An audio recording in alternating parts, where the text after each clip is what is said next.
الرحیم الحمدللہ رب العالمین والعاقبۃ للمتقین۔ جیسا کہ صدیوں سے ہم کاسٹر جسے ہم ارینڈ کہتے ہیں اس کو استعمال کیا جاتا ہے، بلکہ ایک تاریخی بات ہے کہ کہا جاتا ہے کہ سب سے پہلے جو ہے اہل مصر نے اس کا استعمال شروع کیا۔ تو یہ ایک بہت پرانا پودا ہے ارینڈ کا۔ اس کا جو بیج ہے اس میں بہت زیادہ آئل پایا جاتا ہے، یعنی 42%، 38%، یعنی 100 کلو میں سے 38، 40، 42 کلو تک اس میں سے آئل نکلتا ہے۔ اور اس کے بارے میں یہ کیا کہا جاتا ہے، قدیم مصریوں نے اس کے تیل کو استعمال کیا، بلکہ ایک یہ بھی تاریخی بات ہے کہ کیلوپیٹرا کے جو آنکھوں کے درمیان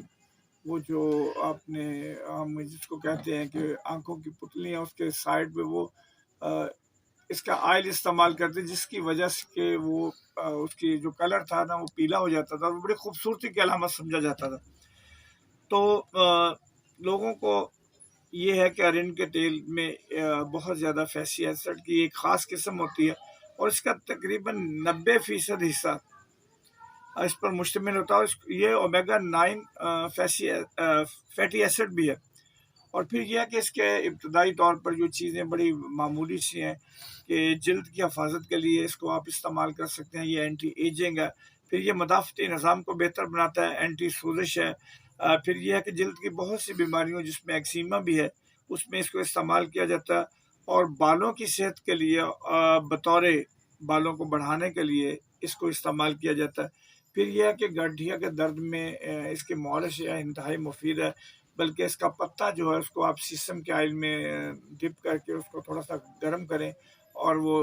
اس جگہ پہ باندھ لیں جہاں پہ درد ہو رہی ہے، تو اس کے لیے انتہائی مفید ہے۔ پھر یہ ہے کہ یہ جسم میں سوزش اگر کسی جگہ پہ ہو گیا اور سوجن ہے تو اس کو ختم کرنے کے لیے اس کا تیل انتہائی مفید ہے۔ پھر کیل مہاسوں کا یہ ایک قدرتی علاج ہے۔ جلد میں اگر کوئی ایسی خراش پیدا ہو گئی ہے تو آپ اس کے آئل کو استعمال کریں، تو کچھ ہی دیر میں آپ دیکھیں گے کہ آپ کی وہ جو پرابلم ہے وہ ختم ہو جائے گی۔ اور خاص طور پہ جو بچیوں کو مینسز پرابلم ہے، اس میں جو ہے سویر درد ہوتی ہے، اس میں اس کا آئل جو ہے انتہائی مفید ہے۔ پھر آپریشن میں اگر ڈاکٹر آپریشن کرتے ہیں تو آپ اس کے 2-3 چمچ پی لیں، اس کی وجہ سے آپ کا پیٹ صاف ہو جاتا ہے۔ اور پھر اگر انتہائی درد ہو گنٹھیے کا اور آپ برداشت سے باہر ہو جائے تو پھر آپ نے کیا کرنا کہ 1 یا 2 چمچ ادرک کا پاؤڈر اور 2 چمچ آپ نے اس میں ارینڈ کا تیل مکس کر کے تھوڑا سا گرم کرنا، تو اس جگہ پہ لگائیں، آپ کو بہت جلدی ریلیف مل جاتا ہے اور وہ درد ختم ہو جاتا ہے۔ تو یہ ایسی ایک چیزیں ہیں جو میرا خیال ہے کہ ہم اس پہ غور نہیں کرتے۔ پھر یہ ہے کہ بعض دفعہ چہرے پہ بلیک ہیڈز ہو جاتے ہیں، آپ نے دیکھا ہوگا کوئی سیاہیاں پڑ جاتی ہیں، تو آپ وہاں پہ صرف کسٹر آئل کی تھوڑا سا مساج کریں تو چند دنوں کے بعد وہ ٹھیک ہو جاتے ہیں۔ ایک یہ بھی ہے کہ کچھ لوگوں کو کسٹر آئل سے الرجی بھی ہو جاتی ہے، تو اس کا چیک کرنے کا طریقہ انتہائی آسان ہے۔ آپ ایک اپنے قطرہ جو ہے نا اپنے ہاتھ کے اس حصے پہ لگا کے اس کو تھوڑا سا رب کریں، آپ دیکھیں اگر 1 منٹ تک کوئی پرابلم نہیں ہے تو آپ بلا جھجک جو اپنے چہرے پہ اس کو لگا سکتے ہیں۔ پھر یہ ہے کہ بعض لوگوں کے بھویں اور پلکوں کے بال جو ہوتے ہیں وہ بہت دیر میں اگتے ہیں یا بہت ہی کم ہوتے ہیں، تو وہ اگر کسٹر آئل کا استعمال کرنا شروع کر دیں تو بہت جلد وہ بال آنا شروع ہو جاتے ہیں۔ اور پھر یہ ہے کہ اگر آپ ہر روز سر میں کسٹر آئل کی مالش کرتے ہیں تو آپ کے جو بال کمزور ہوتے ہیں یا جھڑنا شروع ہو جاتے ہیں تو وہ انشاءاللہ بہت جلد وہ مسئلہ ٹھیک ہو۔ اور پھر اگر عمر سے پہلے بچوں کے بال سفید ہونا شروع کر دیں تو آپ کسٹر آئل کا استعمال کریں، اس سے جو ہے بال کالے بھی ہوتے ہیں اور پھر سفید ہونا بھی بند۔ اور بعض لوگوں کے ناخن کے اندر فنگس آ جاتی ہے، تو اس میں آپ نے روئی میں اس تیل کو بھگو کے ایسے لگانا ہے، تو کچھ دیر کے بعد وہ فنگس ختم ہو جاتا ہے۔ پھر قدرتی طور پر اگر آپ دیکھا جائے تو یہ جو کسٹر آئل یہ قدرتی طور پر مانع حمل ہے۔ اگر مینسز کے بعد 7 دن تک آپ ہر روز اس کے چھلکے کو اتار کر اس کی گری کھائیں تو 7 دن کے بعد تقریباً 40 اور 50 دن کے لیے یہ شور ہو جاتا ہے کہ پریگنیسی نہیں ہو سکتی۔ تو یہ قدرتی ہے، اور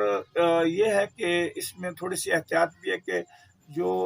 پریگنینسی کے دوران ابتدائی دنوں میں اس کے تیل کو استعمال نہیں کرنا چاہیے، اور خاص طور پر جو عورتیں بچوں کو فیڈ کر رہی ہیں ان کو بھی احتیاط کرنا چاہیے، اور اپینڈس کے درد میں اس کو استعمال نہیں کرنا چاہیے۔ یہ تھوڑی سی احتیاط ہے۔ پھر یہ ہے کہ یہ اس کا ہیئر آئل ہے،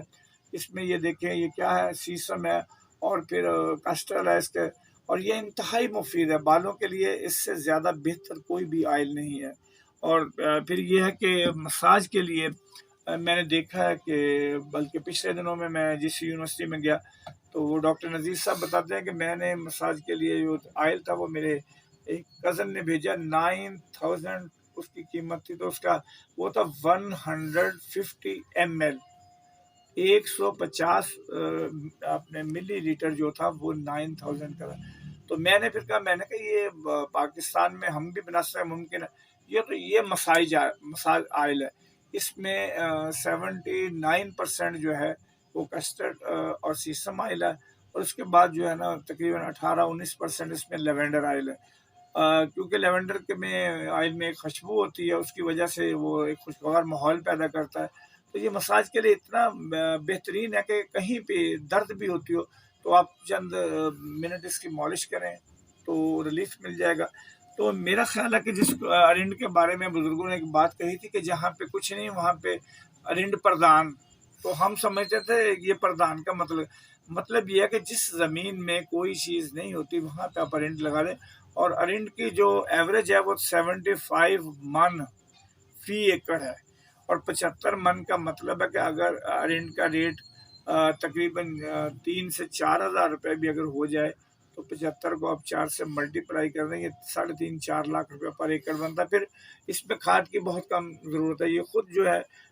اس کی جو ہے نا نائٹروجن کو پیدا کرتا ہے، اور انتہائی کم کھاد کا استعمال اگر آپ کریں اور پانی کا بھی استعمال کم اس میں ہوتا ہے تو آپ بہت کم روپوں میں بہت کم رقم لگا کر ارنڈ کو پیدا کر سکتے ہیں، اور پھر اس کے آئل اور اس کی جو کھلی ہے اس کو بیچا جا سکتا ہے۔ یہ دوسری فصلوں کے مقابلے میں یہ انتہائی طاقتور اور قابل اعتماد، اور پھر بیسک چیز ہے ہماری اکنامک معاشی طور پہ یہ بہت ہے کہ ذمہ دار کو اس سے بہت سا فائدہ ہو سکتا ہے۔ تو اس پہ غور کریں، یہ چھوٹی چھوٹی چیزیں ان کو لگا کر اپنی انکم کو بھی زائد کریں، اور پھر یہ ہے کہ پاکستان کو بھی خوشحال کرنے میں ان چیزوں پہ آپ کو غور دینا ہوگا۔ شکریہ۔